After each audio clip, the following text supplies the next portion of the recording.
কোর্সের নামই হচ্ছে প্রজেক্ট ম্যানেজমেন্ট। সুতরাং আমরা আগে যদি একটু প্রজেক্ট সম্পর্কে না জানি, রিস্ক সম্পর্কে না জানি, প্রসেস সম্পর্কে না জানি, তাহলে হচ্ছে আমরা এই চ্যাপ্টারের কোর বিষয়টাই জানতে পারবো না। কোর দিয়ে শুরু করি। হ্যাঁ, ওকে, ফার্স্ট ওয়ান দেখেন, হোয়াট ইজ প্রজেক্ট। আচ্ছা, আপনারা খুব ভালো করেই জানেন, আপনারা যে কোনো কাজই করতে যান প্রত্যেকটা কাজে একটা করে প্রজেক্ট। আপনি আজকে সকালবেলা যখন বাসা থেকে বের হয়েছেন, ইউনিভার্সিটিতে আসবেন, আপনার প্রথম ক্লাস কয়টায় ছিল? 10টায়। আপনি 10টার স্লটের ক্লাসটা ধরবেন। দ্যাট মিনস আপনি যে বাসা থেকে বের হচ্ছেন সকালবেলা পরিকল্পনা করে, আপনি যে ওয়েতে আসছেন, আপনি যে ওয়েতে গাড়িতে উঠছেন, কোন গাড়িতে উঠবেন, কোন ওয়েতে আসবেন, কোথায় এসে নামবেন এবং কয়টায় এসে ক্লাস ধরবেন। ইভেন আপনার কিন্তু লিফটেও একটা টাইম লাগে। সুতরাং ওটাও আপনি হিসাব করে আসেন যে আমার লিফটে কতক্ষণ লাগতে পারে। এই যে পুরো প্রসেসটা আপনি সম্পন্ন করে এসে ক্লাস করছেন, ক্লাস করে একটা সময় কিন্তু আপনি বাসায় ফিরে যাচ্ছেন। এই যে পুরো প্রসেসটা, এটা কি? একটা প্রজেক্ট। এটাও একটা প্রজেক্ট। কারণ কি দেখেন, এটা কিন্তু একটা শুরু আছে। সকালবেলা আপনি যখন বের হলেন, প্ল্যান করে আপনি বের হলেন, এটা আপনার স্টার্টিং, এবং আপনি যখন বাসায় গেলেন ওটা আপনার এন্ডিং। এই পুরো প্রসেসটাই একটা প্রজেক্ট। এখন দেখেন প্রজেক্টের সংজ্ঞা কি। A project is a unique venture with a beginning and and.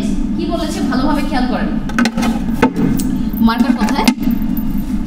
একটু মার্কার নিয়ে আসেন তো।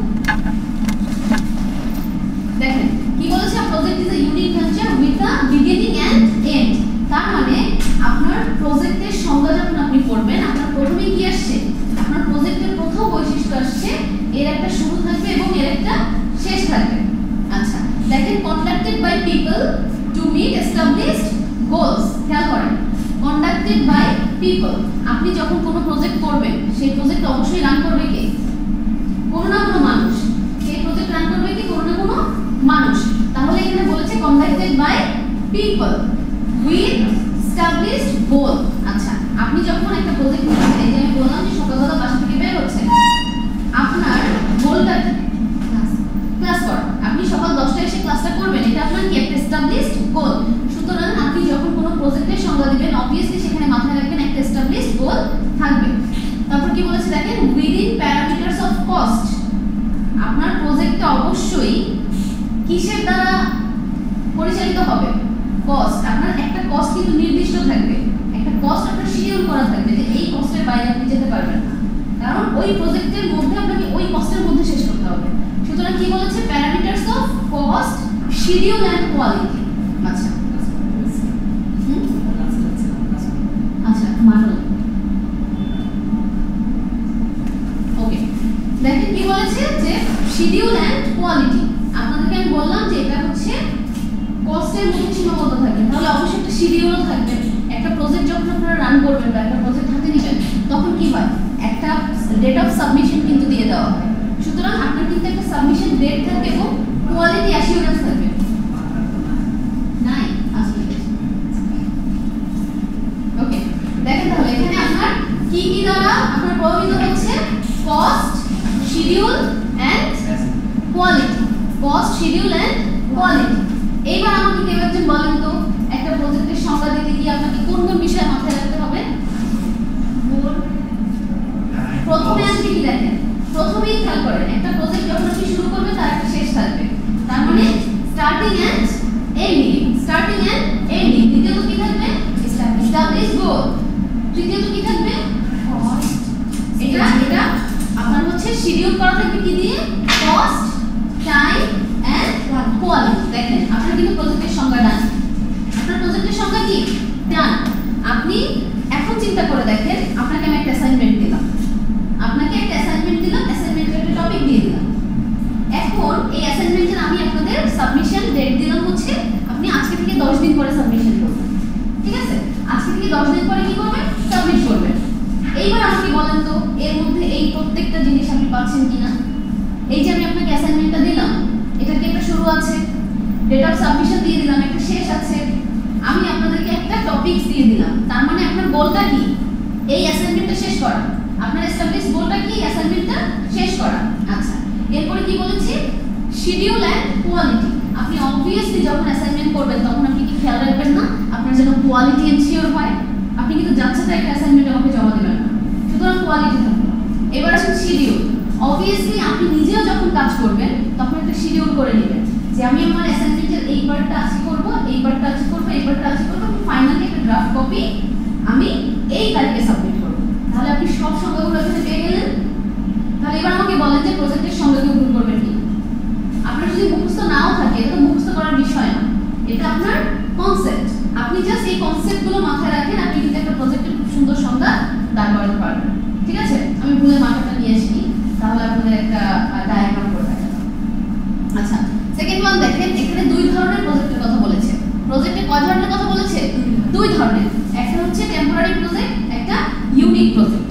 দেখেন টেম্পোরারি প্রজেক্টের ছোট্ট একটা হিন্টস আপনাকে দিয়েছে, ডেফিনিট, বিগিনিং এন্ড এন্ড। আচ্ছা, টেম্পোরারি প্রজেক্টে কি থাকবে? খুব ছোট্ট পরিসরে হয় এবং এর একটা শুরু থাকবে, এর একটা শেষ থাকবে। সুন্দর একটা ডেফিনিশন। এবার দেখেন ইউনিক কি বলেছে, নিউ আন্ডারটেকিং, আনফ্যামিলিয়ার গ্রাউন্ড। আচ্ছা, ধরেন এই রিমোট, এখন এই রিমোটটা কোনো কারণে এখন আর মার্কেট নিচ্ছে না, মানে কাস্টমার এটাকে আর গ্রহণ করছে না, খুব একটা চলছে না, তারা নতুন কিছু চাচ্ছে, একদম নতুন আঙ্গিকে নতুন কিছু চাচ্ছে। হয়তো বা তারা এখানে হচ্ছে ব্যাটারি ইউজ করা হয়, হয়তো এখন কাস্টমার ব্যাটারি পছন্দ করছে না, মানে এই জাতীয় জিনিস তারা পছন্দ করছে না, তারা চাচ্ছে আরো আপগ্রেড কিছু। কারণ পৃথিবী যেহেতু এগিয়ে যাচ্ছে তার সাথে সাথে কিন্তু আমাদেরও আগাতে হবে, তো এরা অনেক আপডেট কিছু চাচ্ছে।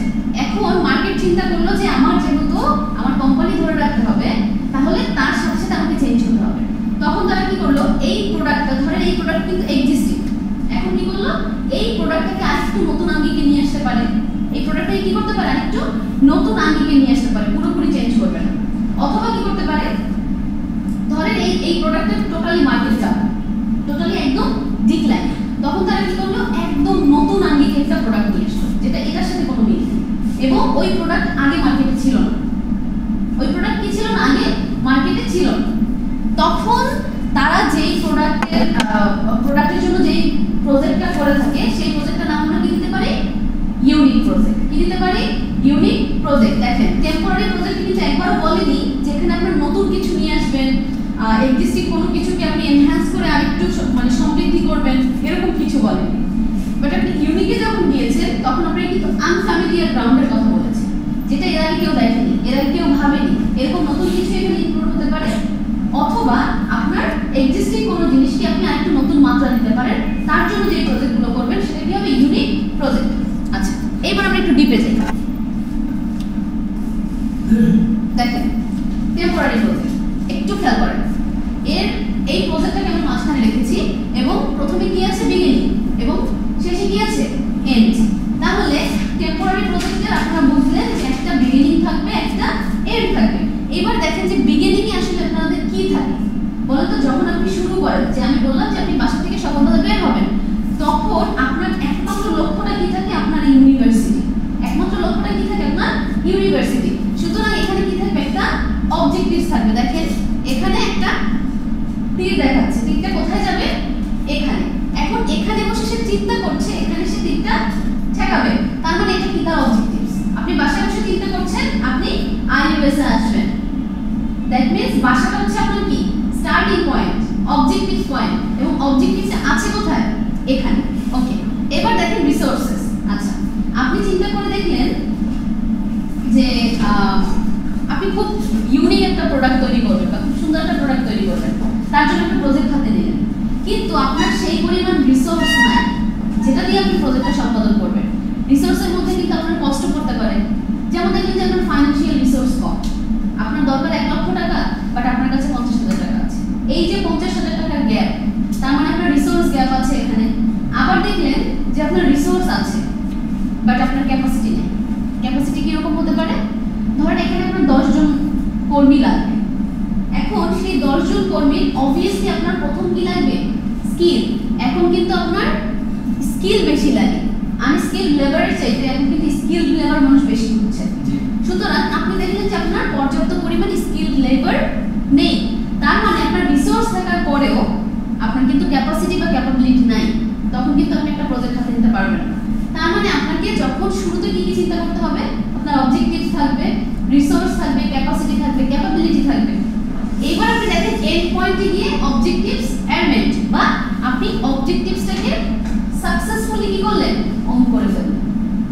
আপনার যে অবজেক্টিভ ছিল সেটাকে আপনি সাকসেসফুলি কি করে ফেললেন, অন করে ফেললেন। তার মানে আপনার প্রজেক্ট শেষ।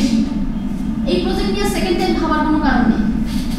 ধরেন আপনি ছোট্ট একটা প্রজেক্ট করবেন, আপনাদেরকে আমি একটা কেস স্টাডি দিলাম, ফর এক্সাম্পল একটা কেস স্টাডি দিলাম। এখন ওই কেস স্টাডি ধরেন আমি আপনাদেরকে দুইটা গ্রুপ করে দিলাম, দুইটা গ্রুপের মধ্যে দুইটা আলাদা আলাদা কেস দিলাম।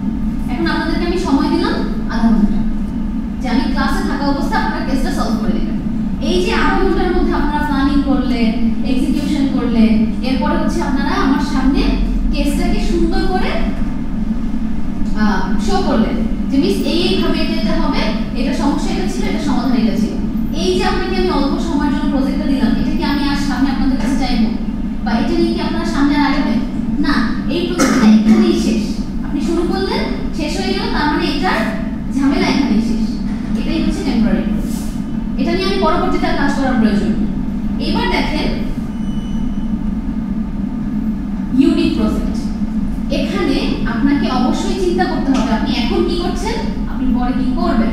তার মানে আপনার প্রজেক্ট এখানে একটা প্রসেসের মতো করে যাবে এবং একটার সাথে আরেকটা কি হবে, ইন্টার রিলেটেড বা কানেক্টেড। দেখেন এখানে তিনটা কথা বলেছে।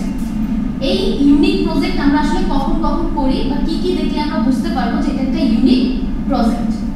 ফার্স্ট ওয়ান দেখেন ক্রিয়েট প্রোডাক্টস। আমি আগেই বলেছি, ধরেন একদম সম্পূর্ণ নতুন একটা প্রোডাক্ট আনলেন, যে প্রোডাক্টটা মার্কেটে ছিল না, একদমই মার্কেটে ছিল না। আপনি চিন্তা করলেন যে কাস্টমার চাচ্ছে, কাস্টমার ডিমান্ড আছে এখানে। সুতরাং আপনি ইনোভেশন করে আপনি প্রচুর রিসার্চ করলেন, টিম খাটালেন, সবকিছু করে আপনি একদম নতুন একটা প্রজেক্ট নিয়ে আসলেন। যেমন যখন জিরা পানি বের হয় প্রথম, মনে আছে জিরা পানিটা যখন মার্কেটে আসে তখন কিন্তু একে টক্কর দেওয়ার মতো কেউ ছিল না। তখন এই নামটা কিন্তু আমরা জানতাম না আগে থেকে, এই যে জিরা পানি যে আছে এক্সিস্ট করে এটা আমরা জানতাম। তো বাংলাদেশের মার্কেটে যখন এটা প্রথম শুরু করে তখন এটা খুব হাইপ ক্রিয়েট করে, কিছুদিনের জন্য খুব হাইপ ক্রিয়েট করে। সো তখন এটা কি ছিল, একদম নতুন একটা প্রজেক্ট ছিল, সুতরাং সেটা একটা ইউনিক প্রজেক্ট ছিল। কিন্তু একটা সময় দেখা গেল এই জিরা পানিটা যখন মানুষ নিচ্ছে, আস্তে আস্তে করে এটা মার্কেট ক্যাপচার করছে, বিভিন্ন কোম্পানি তখন এই জিরা পানির মতো করে বিভিন্ন নামে অনেক প্রোডাক্ট বের করা শুরু করে। দেখবেন যে স্বাদ কাছাকাছি, মানে জিরা পানিটা মানুষ কেন খায় সেটা তারা মাথায় রেখে ওই সেম কোয়ালিটির প্রোডাক্ট তারা মার্কেটে নিয়ে আসলো। একটা সময় এখন জিরা পানি দাম ছিল, এখন কিন্তু মার্কেটে খুব একটা জিরা পানির প্রচলন নাই, এবং দেখবেন যে এর সাবস্টিটিউট অনেক প্রোডাক্ট বের হয়ে গিয়েছে। সুতরাং আমরা প্রথমে যদি জিরা পানিকে ধরতে পারি যে এটা ইউনিক প্রোডাক্ট ছিল বা ইউনিক প্রজেক্ট ছিল, দেখবেন যখন অন্য কোম্পানিগুলো এই এক্সিস্টিং প্রোডাক্টের মতো করেই আরেকটু উন্নত করে বা আরেকটু চেঞ্জ করে অন্য রকম প্রোডাক্ট নিয়ে আসলো, সেটাও আমরা কিসের মধ্যে ফেলবো, ইউনিক প্রজেক্টের মধ্যে ফেলবো। কারণ দেখেন এনহ্যান্স প্রোডাক্ট, আপনাদেরকে বলেছিলাম যে এই রিমোটটা ভালো লাগছে না, এটাকে আরেকটু চেঞ্জ করা প্রয়োজন, তখন এটারই গঠনে আরেকটু সৌন্দর্য নিয়ে আসলো, এটার হয়তো বা আরো কিছু চেঞ্জেস নিয়ে আসলো, এটা মার্কেটে নিয়ে আসলো। তার মানে কি এটা পুরোপুরি ভ্যানিশ করে দিল না, এক্সিস্টিং প্রোডাক্টটা একটু এনহ্যান্স করলো, সেটাও কিসের মধ্যে পড়বে, ইউনিক প্রজেক্টের মধ্যে পড়বে। আরেকটা জিনিস দেখেন ডিসকন্টিনিউ প্রোডাক্ট। আচ্ছা, একটা সময় আপনারা দেখেছেন না সিডি, মানে সিডির খুব প্রচলন ছিল, সিডি ক্যাসেট। তখন কিন্তু মানুষ গান শোনার জন্য ইউটিউব পেত না, এবং তখন ইন্টারনেটে অ্যাভেলেবল ছিল না। তখন কারো গান শুনতে মন চাইলে দেখবেন যে সবার ঘরে একটা করে ছোট ক্যাসেট থাকতো বা বড় ধরনের একটা ক্যাসেট থাকতো, সিডি থাকতো, ডিভিডি থাকতো, হ্যাঁ এরকম। তো ওই ক্যাসেট মার্কেট থেকে কিনে মানে ফিতা কিনে নিয়ে আসতো, সেটাই ওখানে দেখতো। আচ্ছা, একটা পর্যায়ে গিয়ে এটা কিন্তু পুরোপুরি মার্কেট আউট হয়ে যাবে। এখন আপনি দেখবেন যে ওই পুরাতন নিদর্শন স্বরূপ অনেকের বাসায় দেখবেন, এবারে খুব একটা খুঁজে পাবেন না। হ্যাঁ, এবারে খুব একটা খুঁজে পাবেন না, সাদা কালো টেলিভিশন বলেন বা হচ্ছে ওই ফিতা ক্যাসেট বলেন, এগুলো খুঁজে পাবেন না, ভিডিও প্লেয়ার। তো এই জিনিসটার সাবস্টিটিউট হিসেবে কি চলে আসলো, ইউটিউব। এই জিনিসটার সাবস্টিটিউট হিসেবে কি চলে আসলো, ইউটিউব। আপনি হচ্ছে এখানে অ্যান্ড্রয়েড ফোনকেও নিয়ে আসতে পারেন, কারণ অ্যান্ড্রয়েড ফোন যখন আস্তে আস্তে আস্তে আস্তে করে মানুষের হাতের ভেতরে চলে আসলো, নাগালে চলে আসলো, প্রথম দিকে কিন্তু ফোনগুলো এরকম ছিল না। প্রথম দিকে দেখবেন ওই যে বেরি ফোনগুলো দেখছেন না, ব্ল্যাকবেরি, কেমন ছিল বলতো, এরকম নিচে বাটন থাকতো, নিচে বাটন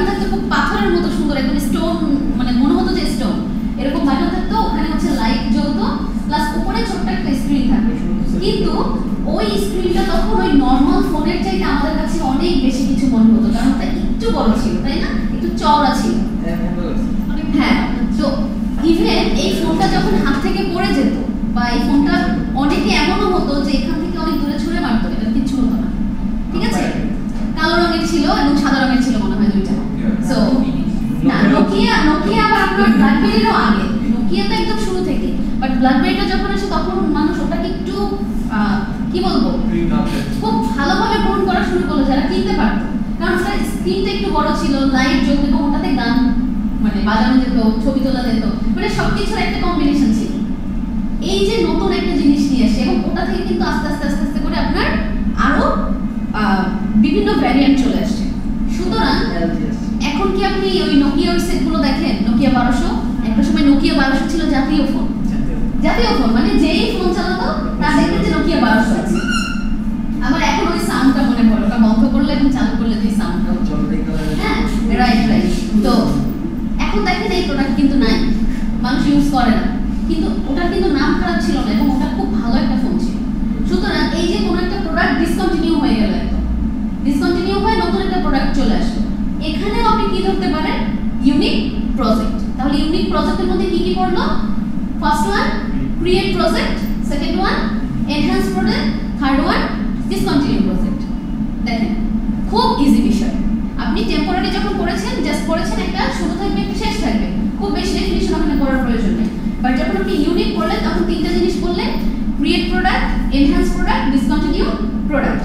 এইবার আপনি বলতেই পারেন যে এই জিনিসগুলো একটু আনফ্যামিলিয়ার থাকে বা ইউনিক থাকে, এই জন্যই তো এটা ইউনিক প্রজেক্ট বা প্রোডাক্ট, তাই তো? আচ্ছা, এখানে কোনো ধরনের কোনো সমস্যা আছে? Any doubt? আচ্ছা, এবার দেখেন এলিমেন্টস অফ প্রজেক্ট। আপনারা আগেই পড়ে ফেলেছেন একটা প্রজেক্টের মধ্যে আসলে কি কি থাকে। বলেন তো, যখন আপনারা সংজ্ঞা করেছেন কি কি করেছিলেন? বিগিনিং এন্ড, হ্যাঁ বিগিনিং এন্ড থাকবে, গোল থাকবে, আপনার টাইম থাকবে, শিডিউল থাকবে, কস্ট থাকবে। এখন একটু একটু করে দেখেন যে ওটার সাথে এটা মিল পাচ্ছেন কিনা। ফার্স্ট ওয়ান দেখেন, প্রজেক্ট আর কমপ্লেক্স ওয়ান টাইম প্রসেস। আমি বলেছিলাম না যে প্রজেক্ট মানে একটা প্রসেস, কারণ কি প্রজেক্ট আপনারা যখন করবেন প্রজেক্টের কয়েকটা ধাপ থাকে না, বলেন তো।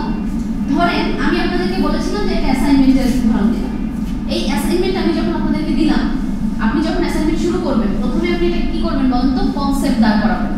আপনি অবশ্যই আগে ব্রেইনের খেলাটা খেলবেন যে আপনি কিভাবে প্রজেক্ট করতে পারেন, আপনার মাথার মধ্যে একটা কনসেপ্ট দাঁড় করিয়ে ফেলবেন। নেক্সট ওয়ান কি করবেন? ওটা নিয়ে আপনার ধরেন 5 জন গ্রুপ মেম্বার, আপনি 5 জনের সাথে ওই প্ল্যানটা শেয়ার করবেন যে আমরা এই সময় এই কাজ করতে পারি, এই দিনে এই কাজটা করতে পারি, এইটা হচ্ছে এই প্ল্যানের আওতায় আনতে পারি এবং এখানে এই টেকনিক ব্যবহার করতে পারি। অথবা আমি আপনাদেরকে হ্যান্ড রাইটিং দিলাম, সো আপনারা তখন প্ল্যান করবেন আপনি কোথায় ব্লু কালারের পেন ইউজ করবেন, কোথায় আন্ডারলাইন করবেন, কোথায় স্টার মার্ক করবেন, কোথায় একটা ডায়াগ্রাম করবেন, তাই না?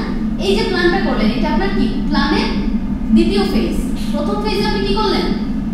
কনসেপ্ট দাঁড় করালেন। সেকেন্ড ফেজে কি করলেন? প্ল্যানিং করলেন। থার্ড ফেজে এসে আপনি কি করবেন? এই প্ল্যানটা মাথা থেকে আপনি বাস্তবে নিয়ে আসবেন, এক্সিকিউট করবেন। সবাই মিলে কাজটা ভাগাভাগি করে কাজটা করে ফেললেন। দ্যাট মিন্স আপনি কাজটাকে এক্সিকিউট করলেন, অ্যাকশনে রূপান্তর করলেন। এবং লাস্ট ওয়ানে গিয়ে কি করবেন? Ending, close. আপনার প্রজেক্টটা শেষ, আপনি আমাকে সাবমিট করে দিবেন। আমাকে যখন আপনি সাবমিট করে দিলেন তার মানে কি আপনার প্রজেক্ট ক্লোজ। আপনি কি চাইলেও আমি প্রজেক্ট আপনাকে ফেরত দেব? আপনি বললেন যে ম্যাডাম আমার তো অ্যাসাইনমেন্টে ভুল হয়ে গিয়েছে, অথবা ধরেন আপনি পরীক্ষার খাতা জমা দিয়ে দিলেন। পরীক্ষার খাতা জমা দিয়ে কি আপনি চাইতে পারবেন যে আমি এখন আরেকটু মনে পড়েছে আমি আরেকটু লিখবো? পারবেন না, কারণ আপনি জমা দিয়ে দিয়েছেন, ওই প্রজেক্ট ওখানেই ক্লোজ। তার মানে আপনি কি বুঝলেন যে একটা প্রজেক্ট মানে একটা প্রসেস, প্রজেক্ট মানে কি একটা প্রসেস, এবং এই প্রসেসের মধ্যে কয়েকটা ফেজ থাকে, কনসেপ্ট, প্ল্যানিং, এক্সিকিউশন, এন্ডিং। আরো অনেকগুলো ধাপ থাকতে পারে, বাট আপনি যদি একদম কমন ধাপগুলো চিন্তা করেন তাহলে এগুলো।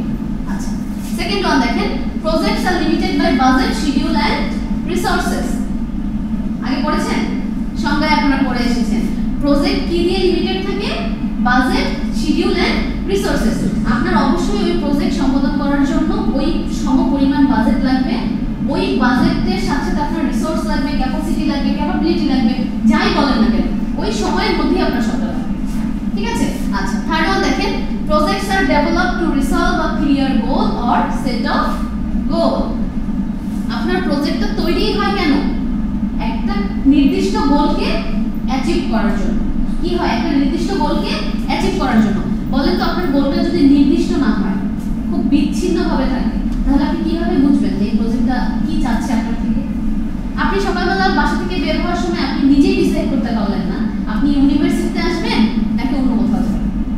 ধরেন আপনার অন্য কোথাও একটা কাজ থাকতে পারে, এখন আপনি চিন্তা করলেন যে আমি ইউনিভার্সিটি ক্লাসটা শেষ করে ওই কাজটাতে অ্যাটেন্ড করবো। তার মানে কি আপনার গোলটা কিন্তু কানেক্টেড এবং ওটা স্পেসিফিক, বাট আপনি সকালে চিন্তাই করতে পারলেন না যে আপনি আগে কি ওই কাজটাতে যাবেন নাকি আগে আপনি ক্লাসে আসবেন। এরকম করে দেখলেন কাজটাও হলো না, ক্লাসটাও মিস গেল। তার মানে ওটা কিন্তু আপনার কোনো এস্টাবলিশড গোল ছিল না, স্পেসিফিক গোল ছিল না, বা নির্দিষ্ট কোনো যেটা আপনি জানেন বোঝেন ক্লিয়ার কোনো গোল ছিল। ঠিক আছে, সো অবশ্যই আপনার গোলটা কি হতে হবে? ক্লিয়ার। এখন ধরেন আপনারা 5 জন একটা কাজ করবেন, 5 জন যখন কাজটা করবেন তখন অবশ্যই ওটা কি হতে হবে? সেট অফ গোল। কি হতে হবে? সেট অফ গোল অথবা একটা কমন গোল হতে হবে। আমি আপনাদের 5 জনকে একটা প্রজেক্ট দিলাম, বাট 5 জনের গোলটা যদি সেম না হয় তাহলে আপনারা 5 জন প্রজেক্টটা কিভাবে শেষ করবেন? বুঝতে পেরেছেন? 5 জন কাজটা করবেন তখন অবশ্যই 5 জনের একটা কি গোল থাকতে হবে? কমন একটা গোল থাকতে হবে, যেটার পিছনে আপনারা 5 জনই ছুটছেন। আজকে যদি আমি চিন্তা করি আপনাদের এখানে যারা সবাই আছেন তাদের একটা কমন গোল কি বলেন তো? ইউনিভার্সিটিতে যদি চিন্তা করেন কমন গোল কি? একদম কমন, গ্রাজুয়েশন কমপ্লিট করা। একদম কমন গোল কি? গ্রাজুয়েশন কমপ্লিট করা। তাহলে আপনারা বুঝে গিয়েছেন। আর আমি যদি এখানে কমন গোলের বাইরে গিয়ে চিন্তা করি তাহলে একজনের গোল থাকতে পারে আপনি হচ্ছে বাইরে সেটেল হবেন, আরেকজনের গোল থাকতে পারে আপনি সরকারি চাকরি করবেন, আরেকজনের গোল থাকতে পারে আপনি মাল্টিন্যাশনাল জব করবেন, আরেকজনের গোল থাকতে পারে আপনি নিজের বিজনেস রান করাবেন। এগুলো হচ্ছে আপনার কি ইউনিক গোল, আলাদা আলাদা পার্সপেক্টিভ। বাট কমন গোল চিন্তা করলে কি আপনার গ্রাজুয়েশন এখান থেকে কমপ্লিট করতে হবে, এটা হচ্ছে আপনাদের কমন গোল। আচ্ছা, লাস্ট ওয়ান দেখেন, প্রজেক্টস আর কাস্টমার ফোকাসড।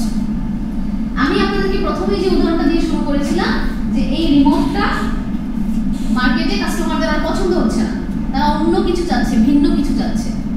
তো আপনি কার কথা মাথায় রেখে এই প্রোডাক্টটা চেঞ্জ করবেন? কাস্টমার।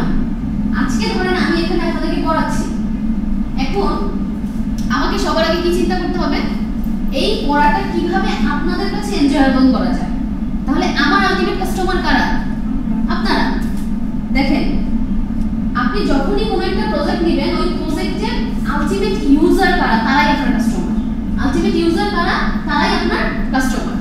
ধরেন এই যে বললাম যে সিডি ডিভিডি এখন এটা হারিয়ে যাওয়ার পথে বা হারিয়ে গিয়েছে, তাহলে এই যে ইউটিউবের এত চাহিদা, এটা আসলে কি কাস্টমার ওরিয়েন্টেড না বলেন তো? ইউটিউবে এত মিলিয়ন বিলিয়ন ভিউ, একটা সময় দেখবেন সিনেমা হল ছিল, সবাই সিনেমা হলে গিয়ে সিনেমা দেখত, বাট এখন আসলে কয়জন মানুষ সিনেমা হলে গিয়ে সিনেমা দেখে, বা কয়টা হল আসলে আছে বলেন তো?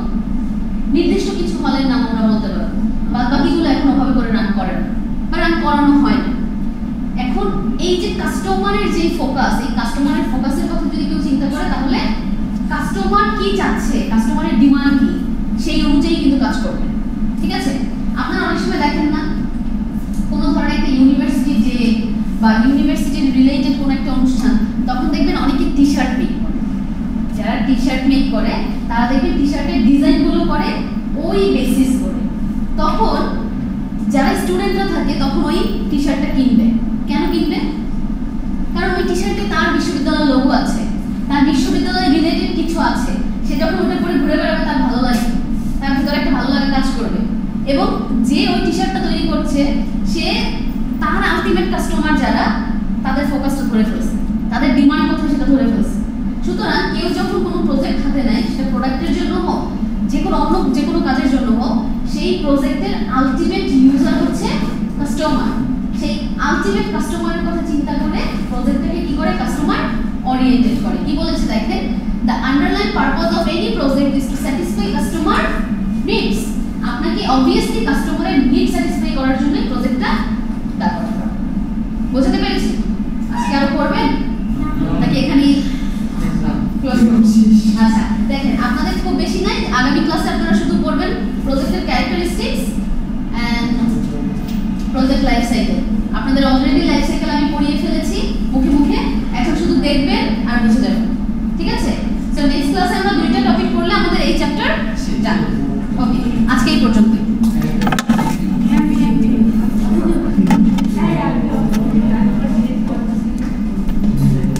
সবাইকে অ্যাটেন্ডেন্স দিয়েছে?